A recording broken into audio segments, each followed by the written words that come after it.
Hey everyone. Honestly, I want to talk about the video G posted. Most of you probably saw it already, but I noticed a few things in there, and I just want to share them with you. So, G says in her talk that Mari made a few videos about them. The one she's talking about is the video on narcissists and empaths. But here's the thing, Queen Mari never mentioned G or R by name. She was just talking in general, describing what's been going on. And actually, she didn't only talk about narcissists, she talked about empaths too. So basically, Queen Mari held up a mirror, and the ones looking at it said, "She's talking about us." I think you know exactly what I mean. Isn't everything just a reflection of our minds anyway? Alright, let's switch gears for a second. As you probably know, that older French lady was the first person to get in contact with the TAYGETANs. That whole so-called First Contact project started with her, and from there, the TAYGETANs began showing up all over the internet, chatting with people through written messages. Later on, the convos started happening through G and R. So basically, the French lady passed the torch to them. No big issue there. But what really caught my attention was the conversation between Swaruu of Era and G. G says that chat happened in May 2018.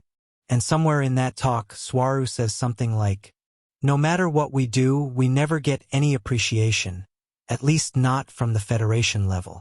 She also mentioned how all the hate and smear campaigns about the TAYGETANs really got to her emotionally. And honestly, that's totally understandable.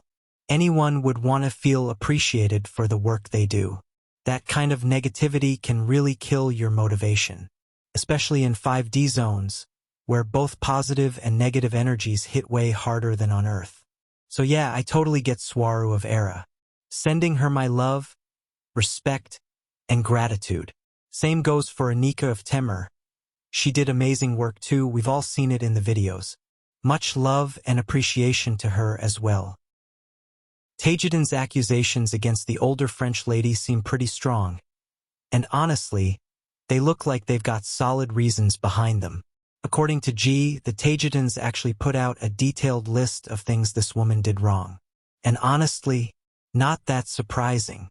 The TAYGETANs have always been super sensitive to outside infiltration, which totally makes sense when you think about it from a cosmic protocol point of view. The timing of all this is also interesting. G says all this went down around 2019. To protect the communication, the TAYGETANs decided to move away from the original channel and keep things going through G and R instead. Judging by how things unfolded and what G shared, it's clear this shift was intentional and strategic. But here's the part that really hits hard.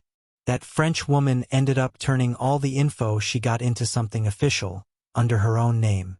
That's just not cool. Apparently, she went and created a foundation or some kind of organization and started sharing the TAYGETAN info through that. That's basically taking something deeply personal and turning it into a business. Even worse, she tried to make it seem like the whole legitimacy of the contact depended on her. Like, "I'm the one who makes it real."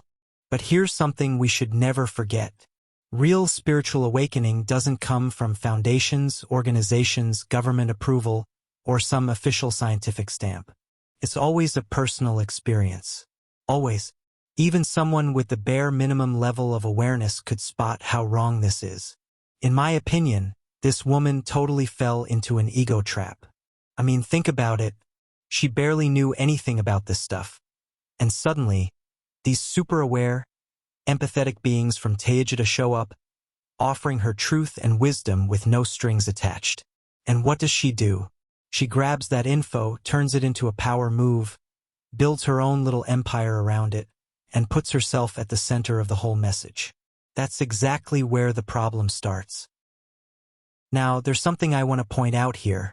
In one of her earlier space news videos, Queen Mari was talking about those reports, and she literally said this growth in consciousness, possibilities, and awareness while I lived among new TAYGETANs on the starship Alcyone also made me aware of many uncomfortable things about TAYGETAN politics and politicians, the ones in the High Council specifically. I was suddenly made aware that the TAYGETAN High Council had been deliberately lying to former Queen Alanim, and more recently to myself, and in extremely important subjects, many of which were of life and death.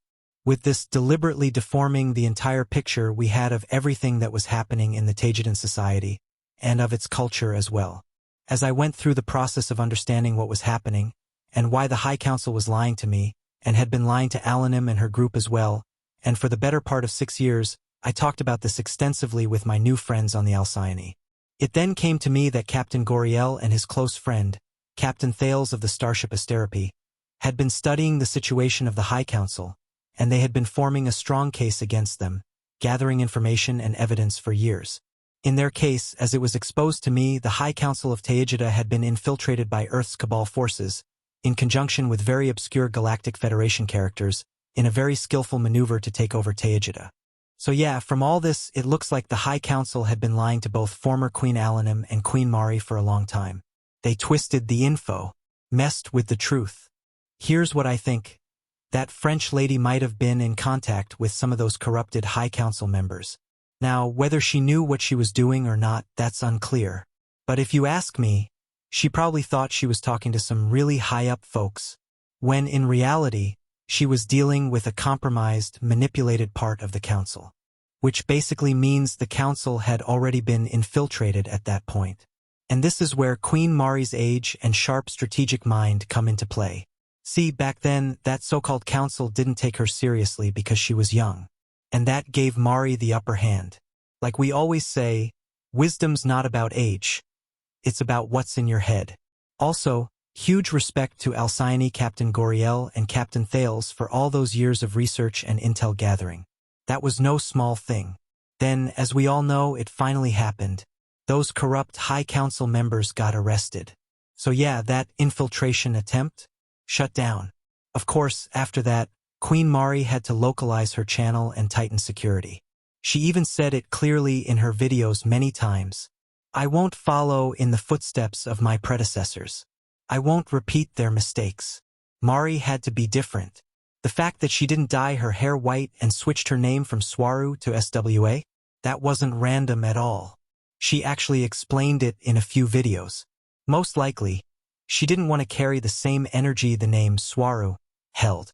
And we all know TAYGETANs take frequency and energy very seriously. Bottom line? She had to be a different kind of queen. And guess what? She is.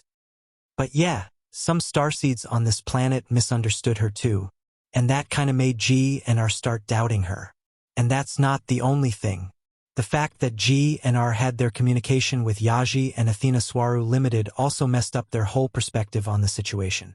That probably played a big part in why G ended up posting that video, claiming it was some kind of infiltration. Of course, there were other reasons too.